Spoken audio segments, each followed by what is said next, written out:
우리 하나님 말씀 보겠습니다. 오늘 요한복음 20장입니다. 요한복음 20장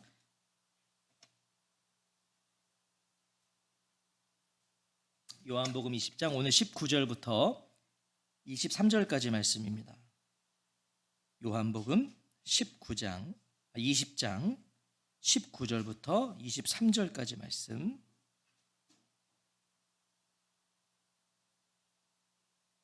요한복음 20장 19절부터 23절까지 말씀. 우리 한 목소리로 읽겠습니다. 19절부터 23절까지입니다. 시작. 이날 곧 안식 후 첫날 저녁 때에 제자들이 유대인들을 두려워하여 모인 곳에 문들을 닫았더니 예수께서 오사 가운데 서서 이르시되 너희에게 평강이 있을지어다. 이 말씀을 하시고 손과 옆구리를 보이시니 제자들이 주를 보고 기뻐하더라. 예수께서 또 이르시되 너희에게 평강이 있을지어다. 아버지께서 나를 보내신 것 같이 나도 너희를 보내노라. 이 말씀을 하시고 그들을 향하사 숨을 내쉬며 이르시되 성령을 받으라. 너희가 누구의 죄든지 사하면 사하여질 것이요 누구의 죄든지 그대로 두면 그대로 있으리라 하시니라. 아멘. 오늘은 살아나시다 세 번째 시간, 손과 옆구리를 보이시니, 손과 옆구리를 보이시니란 제목으로 하나님 말씀 듣겠습니다. 우리는 이 부활의 계절에 계속 예수님의 부활을 함께 묵상하고 있습니다. 지난 주일에 우리는 부활하신 예수님과 막달라 마리아의 만남을 상고해 보았어요. 막달라 마리아는 이 만남을 통해서 부활의 첫 목격자가 되었고요. 또 뿐만 아니라 부활과 승천을 동시에 증언하는 첫 증언자가 되었습니다. 그러니까 막달라 마리아가 굉장한 여인입니다. 이 요한은 부활하신 예수님을 만난 이후에 이 막달라 마리아의 삶을 두 문장으로 증언해 줬죠. 첫 번째는 내가 주를 보았다. 두 번째는 주께서 이렇게 말씀하셨다. 이것이 성경을 통해 확인하게 되는 막달라 마리아의 마지막 모습이자 또한 그녀의 인생의 마지막 모습이었어요. 그녀는 남은 인생을, 예수님을 만난 이후에 그 남은 인생을 이 두 가지로 살은 거예요. 내가 주를 보았다. 주께서 이렇게 말씀하셨다. 그리고 이어지는 오늘 본문은 막달라 마리아의 증언을 통해서 예수님의 부활 소식을 듣게 된 이 제자들의 반응입니다. 제자들의 반응. 19절 말씀 우리 다시 한번 읽어볼까요? 19절입니다. 시작. 이날 곧 안식 후 첫날 저녁 때에 제자들이 유대인들을 두려워하여 모인 곳에 문들을 닫았더니 예수께서 오사 가운데 서서 이르시되 너희에게 평강이 있을지어다. 아멘. 자, 본문의 배경은 예수님께서 부활하신 바로 그날 저녁입니다. 막달라 마리아는 부활하신 날 언제 만났어요? 예수님을? 새벽, 이른 아침에 아직 어두울 때 만났죠. 그날 저녁이에요. 그날 저녁. 아직 어두울 때입니다. 예수님을 만난 이 저녁 시간은 8시경이에요. 해가 다 졌어요. 어두울 때예요. 다시 어두워진 거죠. 막달라 마리아가 예수님 만났을 때도 어두웠고 지금 이제 제자들을 예수님을 만나는 이 시간도 어두워졌어요. 자, 그런데 제자들의 모습도 여전히 어둡습니다. 예수님 부활하셨는데. 그리고 시간이 지금 흘러서 저녁이 되었음에도 제자들도 여전히 어두워요. 제자들이 유대인들을 두려워하여 모인 곳의 문들을 닫았더니 예수님의 부활 소식을 들었는데 부활하신 예수님을 보기 위해 집 밖으로 나간 게 아니라 어떻게 했다고요? 집 안에 들어와서 문을 다 걸어 잠그고 2중 3중으로 걸어 잠그고 숨어 있었다는 거예요. 그리고 그 이유를 제자들이 유대인들을 두려워하여 라고 증언합니다. 유대인들을 두려워했다. 집의 모든 문들을 걸어 잠갔다는 것은요, 당시 제자들의 두려움이 어느 정도였는지를 보여주는 거죠. 그러니까 이게 문들이에요. 문이나 문은 다 걸어 잠근 거예요. 그만큼 두려웠던 거죠. 자, 왜 제자들이 이토록 유대인들을 두려워했을까요? 왜 예수님의 부활이 제자들에게 유대인들에 대한 두려움을 가져왔을까요? 예수님 부활하셨는데 왜 유대인들에 대한 두려움을 가져왔을까? 먼저 여기서 유대인들은 누굴까요? 모든 유대인들을 말하는 건 아닙니다. 왜냐하면 제자들도 유대인들이잖아요. 그러니까 모든 유대인들을 말하는 게 아니라 여기서 유대인들은 유대 종교 지도자들이고 유대 당국자들입니다. 그들을 두려워하기 시작했어요. 그들이 누굽니까? 유대 종교 지도자들과 유대 당국자들, 예수님의 죽음을 앞장섰던 자들이죠. 그런데 예수님의 무덤이 지금 비었잖아요. 그리고 예수님의 시신이 사라졌다는 거예요. 자, 죽음을 앞장섰던 자들에게 이 사건은, 무덤이 비었고 시신이 사라졌다는 이 사건은요, 뭐예요? 당연히 예수님을 따르던 제자들을 의심했겠죠. 그의 추종자들이 예수의 시신을 훔쳐갔구나, 가져갔구나. 가장 먼저 제자들을 의심했을 거라고요. 이 당국자들은 제자들을 예수님의 시신을 가져가 숨긴 강력한 용의자로 지목했을 거예요. 그걸 이 제자들도 안 거죠. 그래서 두려웠던 겁니다. 자신들이 당하게 될 고난과 고통과 어려움이 두려워 문들을 걸어 잠그고 숨게 만들었다는 거예요. 예수님 부활하셨는데 숨어있는 제자들의 모습이 씁쓸해요. 부활했는데, 예수님 부활하셨는데 그 소식을 들었는데 제자들이 숨어들었어요. 두려워서. 자신들이 불이익을 당할까 봐, 자신들이 어떤 고통을 당할까 봐. 그런데 오늘도 이런 비슷한 모습 우리가 보게 되죠. 오늘도 제자는, 그리스도인은 숨는 자들이 아니죠. 숨는 자들이 아니에요. 우리는. 교회가 왜 산속에 없어요? 교회가 왜 세상 속에 있어요? 우리는 세상의 소금과 빛이 돼야 되니까. 교회는 절처럼 산속에 없잖아요. 다 세상 속에 있어요. 세상의 소금과 빛이 돼야 돼요. 우리는 숨어 사는 자들이 아니에요. 그리스도인은 숨는 자들이 아니라 세상 속에 살아 숨쉬는 자들이죠. 살아 있어야 돼요.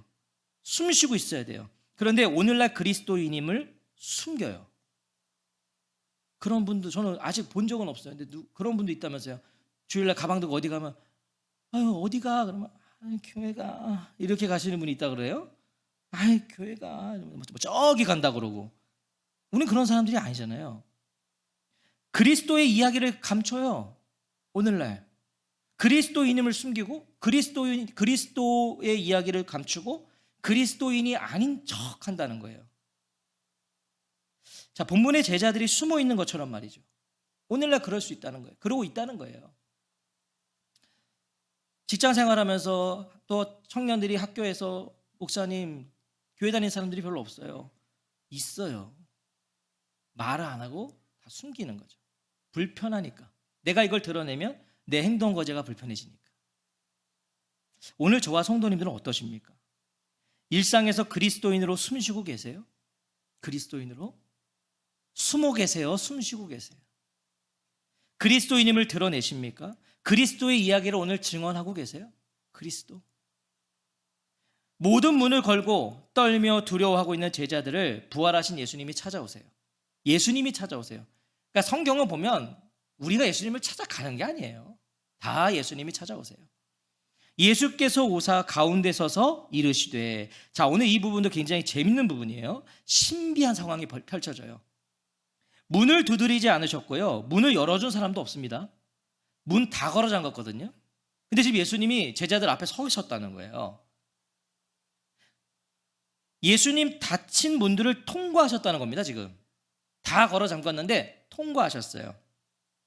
온몸을 두른 세마포와 머리에 수건을 그대로 놓고 일어나셨잖아요. 무덤에서 그대로 그 위치에서 몸만 빠져나오셨잖아요. 자, 그것과 지금 똑같은 거예요. 이 예수님의 신비로운 부활체에 대한 증언을 또 우리에게 해주고 있는 거죠. 다쳤는데 예수님은 그냥 지나가세요. 통과하세요. 부활체는요, 모든 물리적인 장벽들을 초월한다는 거예요. 사도 바울은 이런 예수님의 부활체를 이렇게 설명해요. 신령한 몸이다.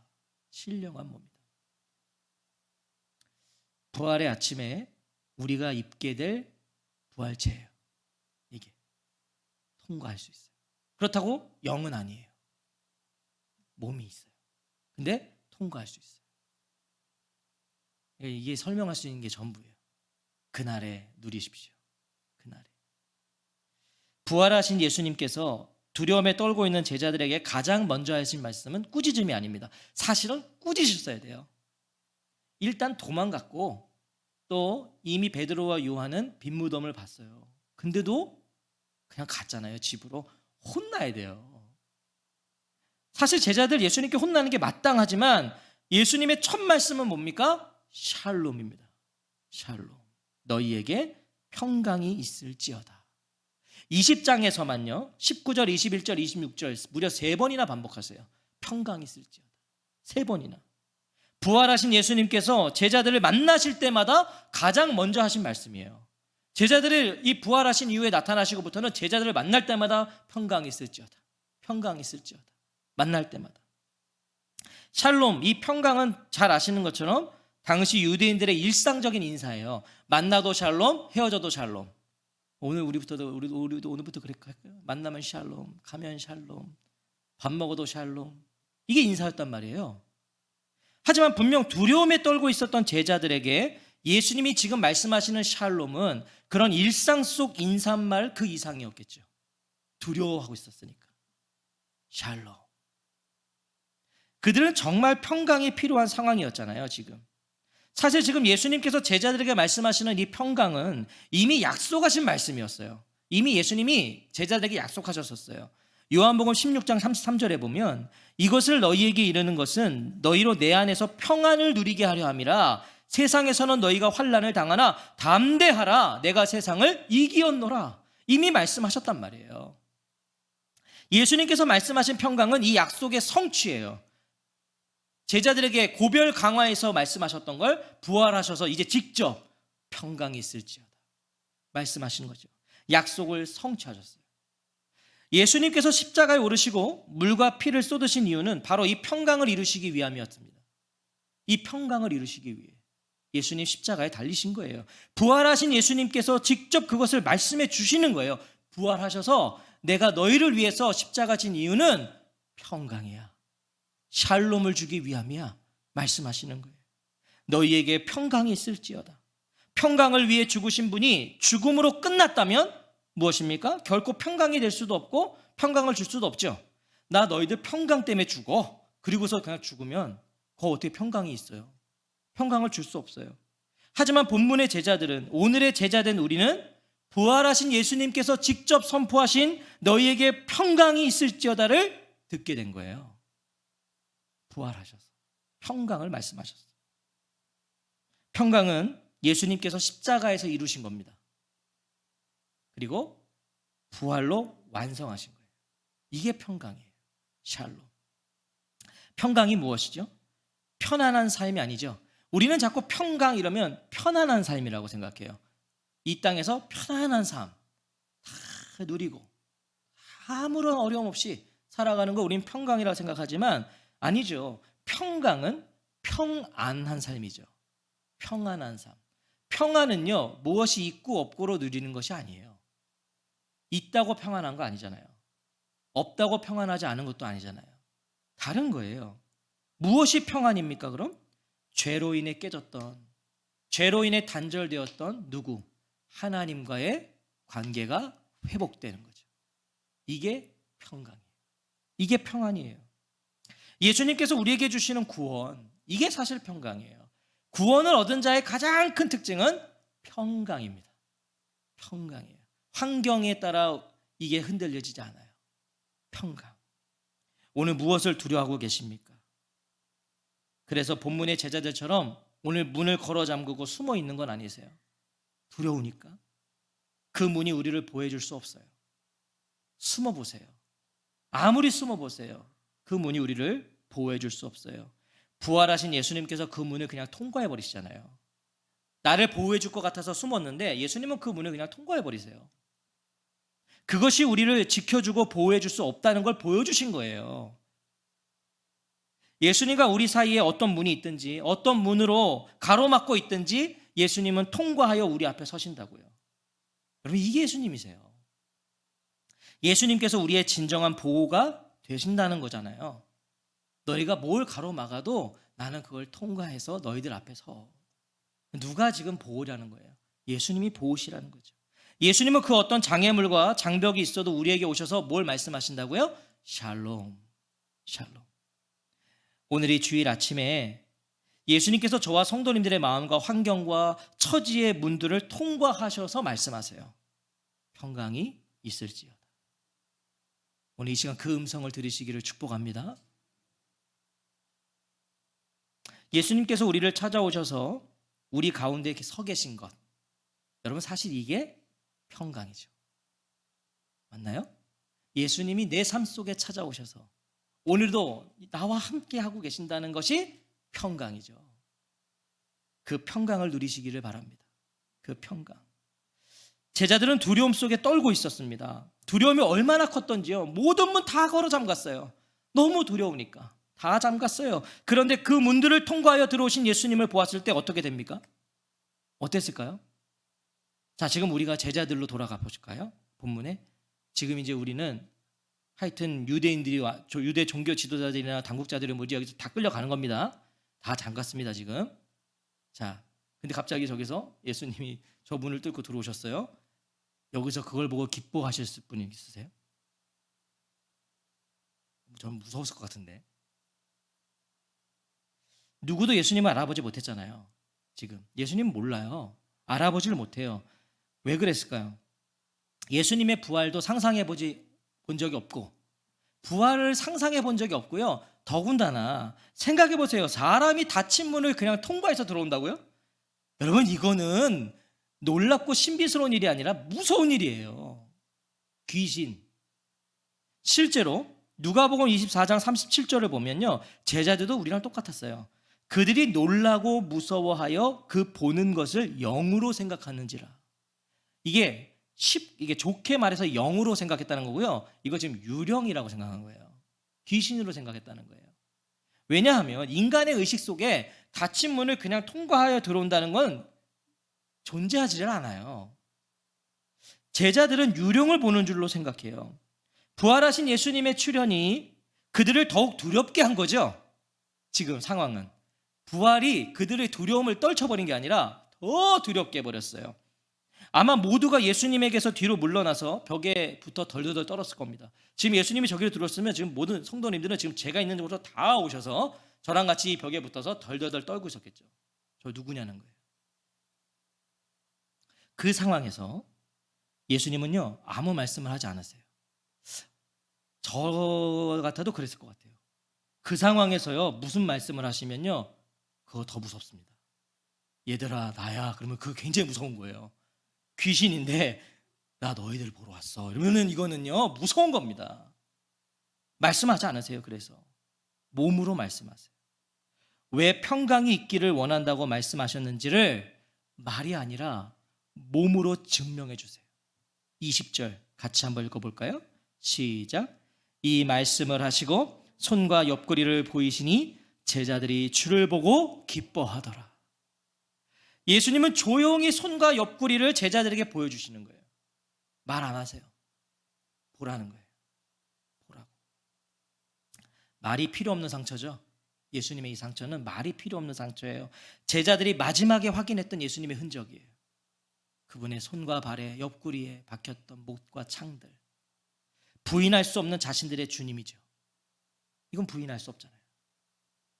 예수님의 손과 옆구리는 제자들에게 십자가에 못 박힌 분이 부활하신 예수님이시고, 부활하신 예수님이 십자가에 못 박히신 분이라는 증거가 되는 거예요.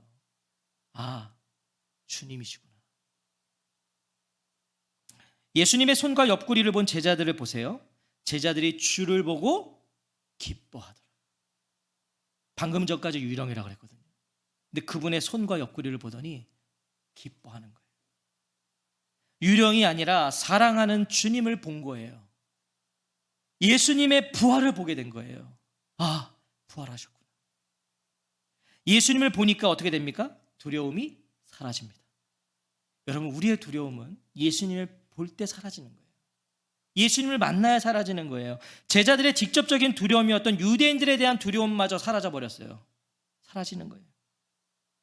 없어진 시신을 가져갔다는 의심도 사라져버렸어요. 살아나셨으니까. 그들이 죽인 예수님의 시신이 아니라 사신 예수님을 봤기 때문이죠. 사셨어요. 이 또한 제자들에게 하셨던 말씀의 성취예요. 그러니까 우리가 성경을 보면요, 예수님은요, 말씀하셨던 걸 성취해 가세요. 없던 얘기를 만들어내시는 게 아니라 이미 제자들에게 말씀하셨고 그것들을 하나하나 이루어 가시는 걸 보여주시는 거예요. 말씀을 성취하세요. 요한복음 16장 16절에 보면 조금 있으면 너희가 나를 보지 못하겠고 또 조금 있으면 나를 보리라 말씀하셨고요. 20절에 보면 16장 20절에 보면 내가 진실로 진실로 너희에게 이르노니 너희는 곡하고 애통하겠으나 세상은 기뻐하리라. 맞죠? 예수님 죽었을 때 제자들은 곡했지만 세상은 기뻐했어요. 너희는 근심하겠으나 너희 근심이 도리어 기쁨이 되리라.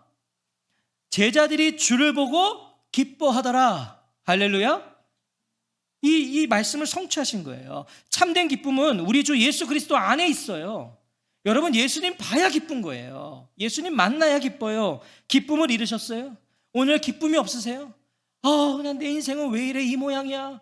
맨날 신세한탄하시고 세상 저주하고 그러고 사십니까? 예수님 찾으십시오. 예수님을 구하세요. 예수님의 손과 옆구리의 의미를 주목하세요. 그러면 기쁨이 임할 거예요. 그때 기쁨이 임하는 거예요. 예수님의 손과 옆구리가 깊이 깨달아지면 우리는 기뻐할 수밖에 없는 거예요. 기뻐하는 제자들에게 예수님 다시 한번 평강을 말씀하세요. 다시 한번 21절 같이 읽겠습니다. 시작. 예수께서 또 이르시되 너희에게 평강이 있을지어다. 아버지께서 나를 보내신 것 같이 나도 너희를 보내노라. 부활하신 예수님께서 제자들을 찾아오신 이유를 말씀하세요. 왜 찾아왔는가? 그 이유를 말씀해 주세요. 우리가 앞서 살펴본 대로 예수님은 자신으로 인하여 두려움과 근심 가운데 있는 제자들의 근심은 사실은 예수님 때문인 거잖아요. 예수님이 죽으셔서 그분이 또 시신이 사라져서 유대인들에 대한 두려움을 갖게 된 거잖아요. 그러니까 근원은 예수님이신 거예요. 예수님 때문에 두려움과 근심 가운데 있던 제자들에게 예수님은 기쁨을 주기 위해 오셨어요. 그렇죠? 그래서 예수님 만나고 기쁨이 생겼어요. 기쁨을 주기 위해 오셨어요, 예수님은. 하지만 그게 다가 아니에요. 단순히 기쁨만을 주기 위해 오신 것이 아니라 부활하신 예수님께서 제자들을 찾아오신 또 다른 이유는 평강과 기쁨을 가진 제자들을 어떻게 하시려고? 보내시려고 오셨다는 겁니다. 아버지께서 나를 보내신 것 같이 나도 너희를 보낸다. 그래서 오셨다는 거예요. 너희를 보낸다. 제자들에게만 주는 평강과 기쁨이 아니셨다는 거죠. 예수님께서 부활하셔서 제자들에게 나타나신 이유는 이 제자들에게만 평강과 기쁨을 주시는 게 아니라 평강과 기쁨을 받은 너희를 내가 보낸다. 뭐겠어요? 너희에게만 준 게 아니라는 거잖아요. 예수님께서 제자들에게 주신 평강과 기쁨은 단순한 위로가 아니었어요. 너희들 위로하러 내가 온 거야가 아니라 제자들에게 주신 사명이었어요. 사명. 이 또한 예수님께서 이미 하셨던 말씀이에요. 요한복음 17장 18절에 보면 아버지께서 나를 세상에 보내신 것 같이 나도 그들을 세상에 보내었고 이미 말씀하셨어요. 부활하신 예수님이 주시는 평강과 기쁨을 얻은 제자들은 그것을 누리는 것이 아니라 그걸 누리고만 있는 것이 아니라 어떻게 한다? 전하고 나누는 자들로 보내심을 받았다는 거예요. 보내심을 받았다. 예수님의 말씀을 자세히 보세요. 아버지께서 나를 보내신 것 같이 나도 너희를 보내노라. 두 가지 의미가 있어요. 이 말씀을 잘 보면 두 가지 의미가 있어요. 먼저 예수님은 하나님의 보내심을 받아오셨다는 거죠. 받아오셔서 하나님께서 보내신 뜻에 온전히 순종하셨다는 거죠. 나를 보내신 것처럼. 그래서 그것에 그 보내심에 온전히 순종했던 것처럼. 그 순종의 결과로 지금 제자들은 평강과 기쁨을 누리는 거죠. 예수님이 순종하셨기 때문에. 아버지가 보내신 뜻을 온전히 성취하시고 순종하셔서 지금 제자들이 평강을 누리는 거고 기쁨을 누리는 거예요. 자, 그것처럼 예수님은 자신이 아버지께 온전히 순종하신 그 모습을 지금 제자들이 본받아야 될 모델로 제시하시는 거예요. 내가 이렇게 한 것처럼 너희도 그렇게 이제 해야 된다는 거예요. 그리고 이제 아버지께 보내심을 받은 예수님께서 어떻게 하세요? 제자들을 보내시는 분이 되세요. 아버지가 나를 보낸 것처럼 나도 이제 너희를 보낸다. 제자들은 예수님께서 하셨던 일을 그대로 행해야 된다는 거죠. 아버지의 뜻을 행하신 분이 이제 그것을 행하신 분이 제자들을 보내는 건 너희도 내가 한 일을 가서 하라는 거죠. 똑같은 거예요.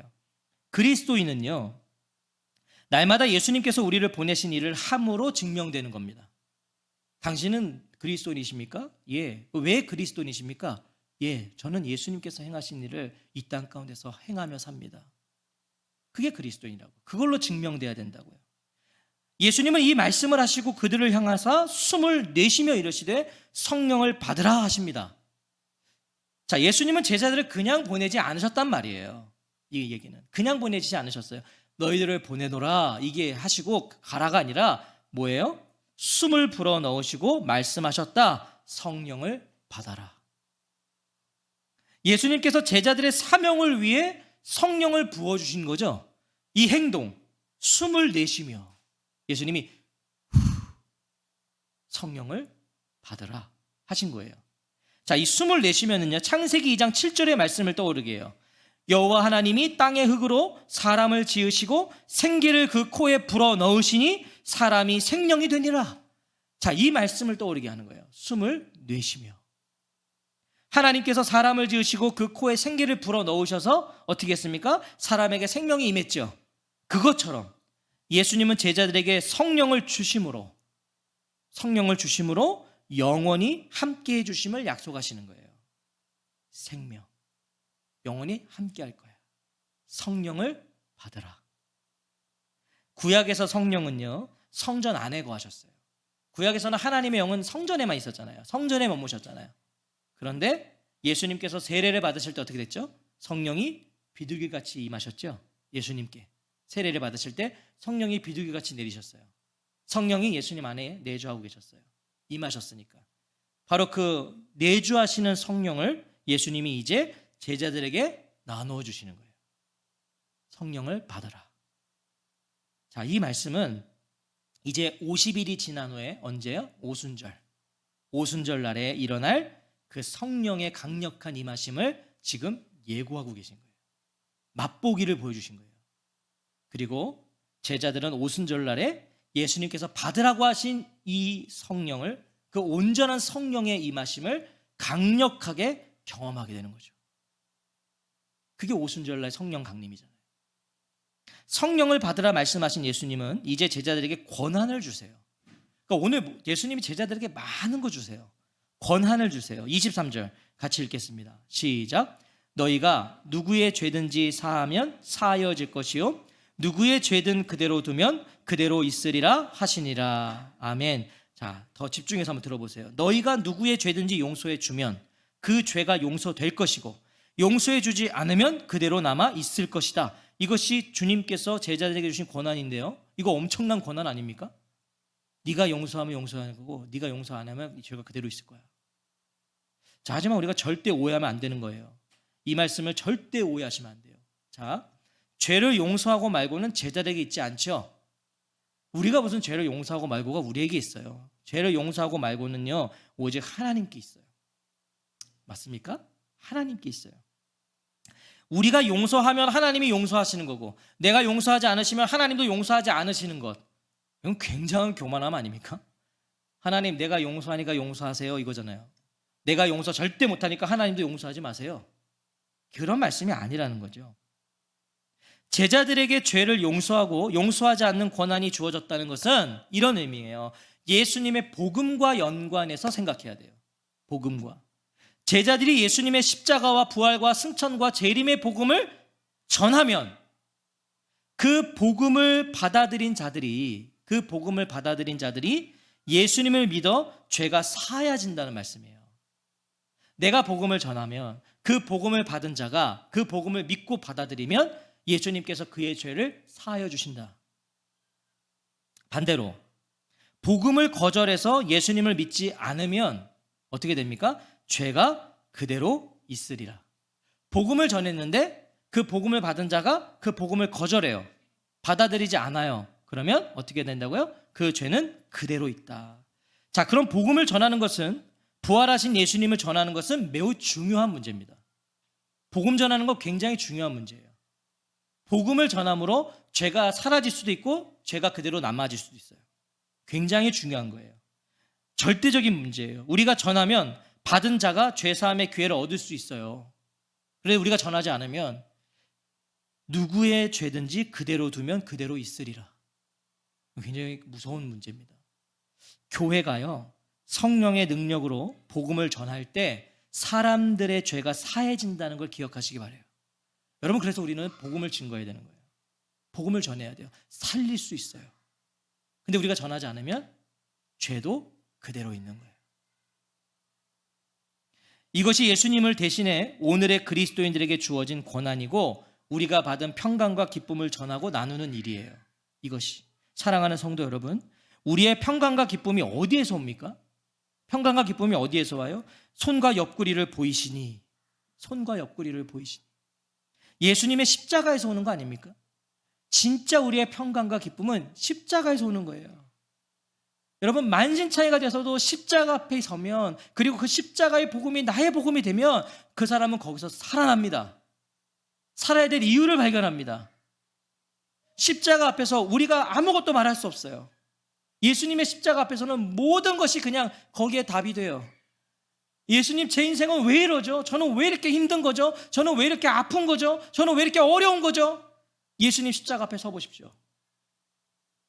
그게 답이 돼요. 거기서 뭘 말할 수 있겠어요? 거기에 답이 있는 거예요. 십자가에서 평강과 기쁨이 오는 거예요. 제자들 누구도 부활하신 예수님께 손과 옆구리를 보여달라고 하지 않았습니다. 누구도 요청하지 않았어요. 그럼에도 예수님이 보여주신 이유가 바로 여기 있는 거예요. 평강과 기쁨은 십자가에서 오니까. 그 십자가의 가장 강력한 흔적은 예수님의 손과 옆구리니까. 예수님 그걸 그냥 보여주시는 거예요. 제자들은 부활하신 예수님의 손과 옆구리를 확인해야 됩니다. 매일마다 우리는 예수님의 손과 옆구리를 확인해야 됩니다. 그게 제자입니다. 십자가의 흔적을 확인해야 됩니다. 그래야 평강이 임하고 기쁨을 누릴 수 있기 때문이에요. 매일마다 그분의 손과 옆구리를 확인하십시오. 우리에게 주어진 참된 평강과 참된 기쁨은 값없이 주어진 선물이죠. 우리가 구원을 얻는 데 있어서, 평강과 기쁨을 얻는 데 있어서 우리가 한 건 아무것도 없어요. 값없이 주어졌어요. 우리가 값을 치른 것이 없어요. 하지만 결코 값싼 선물은 아니에요. 값싸게 받지 마세요. 가볍게 받지 마세요. 값을 치르지 않았을 뿐이지 그것이 값싼 은혜는 아니에요. 값싼 선물도 아니에요. 그것은 그 무엇보다도 값비싼 선물이에요. 우리는 부활하신 예수님의 손과 옆구리로 그걸 확인하는 거예요. 그가 얼마나 값비싼 선물인지 그분의 손과 옆구리로 확인하는 거예요. 거저 얻은 것이 아니라 예수님의 십자가로 얻은 겁니다. 십자가로. 제자들은 예수님의 시신의 손과 옆구리의 흔적을 확인하는 것이 아니에요. 확인한 것이 아니에요. 시신의 손과 옆구리를 확인한 게 아니잖아요. 예수님의 시신의 손과 옆구리를 확인했다면 거기에 무슨 평강이 있어요? 아, 예수님이 그냥 죽으셨구나. 확증되는 것뿐이죠. 시신의 손과 옆구리를 확인한 것이 아니라 그들은 살아계신 예수님의 손과 옆구리를 보았기 때문에 진정한 평강과 기쁨을 누리는 거예요. 시신의 손과 옆구리는 평강과 기쁨을 주지 못합니다. 부활하신 예수님은 손과 옆구리를 보이시며 저와 성도님들을 오늘도 보내십니다. 보내세요. 교회만 오라 하신 게 아니에요. 보내세요. 우리가 앞으로 예배를 드리고 이제 우리가 저문을 나가서 각자의 가정과 우리 세상으로 나갈 때요, 우리 그런 마음 갖고 나갔으면 좋겠어요. 예수님의 손과 옆구리를 여기서 우리가 보고 확인하고 이제 나도 너희를 보내노라. 참된 평강과 기쁨을 가르쳐 주신 이유가 바로 거기 있는 거예요. 보내노라. 이 평강과 기쁨을 혼자서만 알고 누리지 말고 전해라, 나누라. 예수님께서 하신 일을 하라 말씀하고 계십니다. 무엇으로 이 보내심을 이루시겠습니까? 여러분, 이제 우리가 보내심을 받는 거거든요. 무엇으로 이 보내심을 이루시겠어요? 손과 옆구리를 보이시니. 우리의 손이 예수님의 손이 하신 일을 하는 겁니다. 세상에 이제 가서 우리의 손이 예수님 하신 일을 하는 거예요. 예수님이 손이 하신 일을 하는 거예요. 우리의 몸이 예수님께서 우리를 위해 하신 일을 하는 겁니다. 그게 뭐겠습니까? 사랑과 희생과 나눔과 섬김으로 우리는 우리의 보내심을 확인하는 거예요. 세상에서 확인하는 거예요. 그것으로 우리는 일상에서 참된 평강과 기쁨을 누리는 거예요. 손과 옆구리를 보이는 거예요. 가서 우리가 본 손과 옆구리를 우리도 세상에서 그 손과 옆구리를 보이는 삶, 사랑, 희생, 섬김, 나눔, 그것으로 우리는 확인하는 거예요. 참된 기쁨과 평강을 누리는 거예요. 손과 옆구리를 보이시니 우리의 죄를 용서하시기 위해 박히신 그 손, 그리고 우리의 죄를 씻어주시기 위해 찔리신 그 몸, 그것이 저와 성도님들의 보내심입니다. 그 보내심으로 나아가십시오. 그 손과 옆구리를 지니고 가십시오. 올 한해 우리 주제가 뭡니까? 우리 교회 표어가 예수의 흔적이 돼요. 그게 바로 오늘 이 본문의 삶 아니겠습니까? 그 흔적 들고 가십시오. 교회 문을 떠날 때마다 내가 손과 옆구리를 보고 갑니다. 주님, 저를 통해 그 손과 옆구리를 보이게 하옵소서. 이 놀라운 은혜가 우리 삶이 되는 교회에 넘쳐나기를 우리 주의 이름으로 축복합니다. 아멘. 우리 같이 찬양하고 기도하겠습니다.